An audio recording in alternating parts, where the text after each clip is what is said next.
Good morning po mga kabantot. Um, Actually, patulog na ako eh. Nagkakalkal ako sa YouTube, tapos pumunta ako sa Facebook. Nakita ko po yung pinost ni Labadong. Humihingi po ng pasensya dun sa pinagsasabi niya. Ito po, tirahin na po natin ito.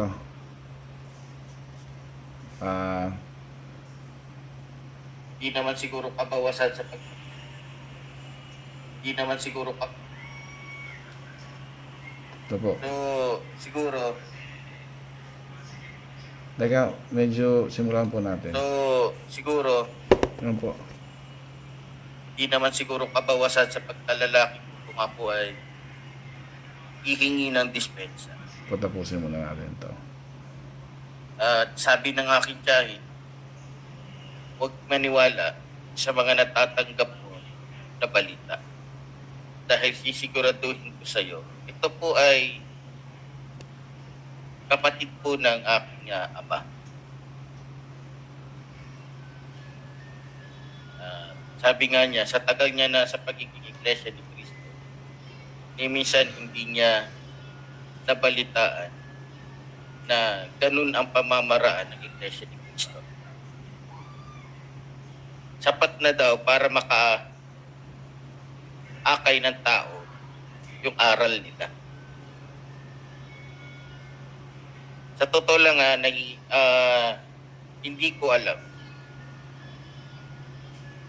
O baka pareho kaming sinasabog ng Iglesia ni Cristo at ako. Sinasabog.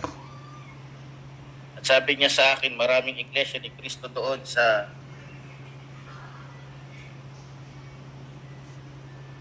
ipil ang humahanga sa akin. Pero dahil nagulat sila, hindi ko rin sila masisi. So, siguro, hindi naman siguro kabawasan sa pagkalalaki ko kung ako ay hihingi ng dispensa.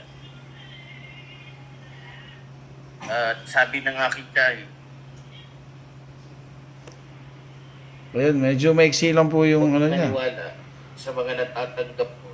Medyo maiksi lang po yung niya, yung kanyang maiksi pero malaman versus dun sa mga video niya, vlog niya ng mga nakaraang araw na mahaba na wala namang sustansya pinagsasabi niya. Ngayon, ito po. Nung mga nakaraan, kala mo isang asong alpha dog siya, no? Kala mo magsalita. Ngayon, tingnan niyo parang tuta. Parang tuta. Kulang na lang tumiklop doon sa kinauupuan niya. Yun yung sinasabi na hindi yung inatake niya, di ba? Hindi naman sa binubuhat ko ang upuan o ang stature ng Ka Eduardo at ng Iglesia. Tingnan na lang natin kung anong mabuting nagawa ng Iglesia. Sa ibang bansa, hinahangaan ng Iglesia. Dala-dala ng Iglesia ang bansang Pilipinas. Ang kapurihan ng Iglesia, kapurihan din ng bansa natin. Nag-iisang relihiyon nagmula sa third world country, namumudmud ng tulong sa Amerika, sa Europa, sa Asia, sa Southeast Asia, sa Africa. Diba, kahit sa Australia yata, merong mga gawaan din namimigay ng tulong. Lalo sa Amerika. Ganun na lang hangaan at irespeto ang lalo na ang Ka Eduardo bilang tagapamahala ngayon, tagapamahalang pangkalahatan. Tapos itong isang tao na to na hindi natin mawari kung sino ba itong taong to, ginagamit pa yung tsahin niya, kapatid daw ng tatay niya. Parang humihingi pa ng humihingi, parang nagpapaabogado pa yata sa tsahin niya.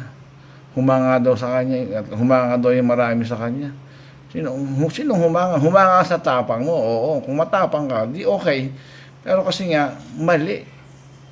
Ano bang ginawa sa'yo ng Iglesia para mura-murahin mo, di ba? So ngayon, nakita narinig, di ba? Kala mo itutang Putang naapakan ng elepante. Wala na nga lang, magmukha siyang fetus sa pagtiklop ng katawan niya doon sa kinauupuan niya eh. Nung inatake niya ka Eduardo at ang iglesia, nandun siya sa, di ba, yung una niyang video, nasa ano siya, nasa outdoor siya, may ang puno pa, may parang puno pa ng nyug yata yun. Tapos pangalawa, sa loob na ng bahay, yun, napakatapang ngayon, no? Ang hina ng boses, di ba? Sabi ko na eh, itong mga ganyan tao na ang pinapairal ay kayabangan. Ano ka ngayon? Alam mo, pangmamali. Unang-una, hindi siya inano ng iglesia. Wala. Hindi nga siya siguro kilala ng iglesia, ng kapatid, kung sino siya. Pero kung atakihin niya, di ba? O ngayon, sabi ko na, hindi niya kakayanin yung tapang niya. Yan mismo magpapaliit sa kanya ngayon. Hindi niya kaya yung tapang yan. Hindi niya kaya intindihan. Kasi matapang na totoong matapang yan. Hindi dapat humingi ng dispensa yan. Dispensa. Ngayon, di ba? Parang tuta. Di ba? Yung isang malaking asong akala mong Doberman noong nakarang mga araw. Ngayon, mukhang tutang bagong panganak. Walang umunguy-nguy na lang. Di ba? Kaya ang moral lang storya dyan, kay iglesia o kay sino pa man, wag kang basta-basta titira lalo't hindi mo kilala. Di ba? Kasi pag bumalik sa yan, malamang pagsisihan mo din, di ba? Hindi lang iglesia pinag-uusapan dito, kahit na sino po. Matuto tayong gumamit sa itong social media platform, YouTube, Facebook, Instagram. Hindi to pribilehiyo sa atin. Nakikigamit lang tayo ng platform. Huwag po tayong maghari-harian dyan, di po ba? Ewan ko kung magkakaroon po ng legal na action or illegal action. ang INC, hindi ko lang po alam kung malalaman din natin sa mga darating na araw kung didemanda ba yan o ano. Sa mga kapatid sa kapatiran po sa INC, kalmahan nyo lang po. Meron namang batas na pwedeng dyan, lumitis dyan sa ganyan.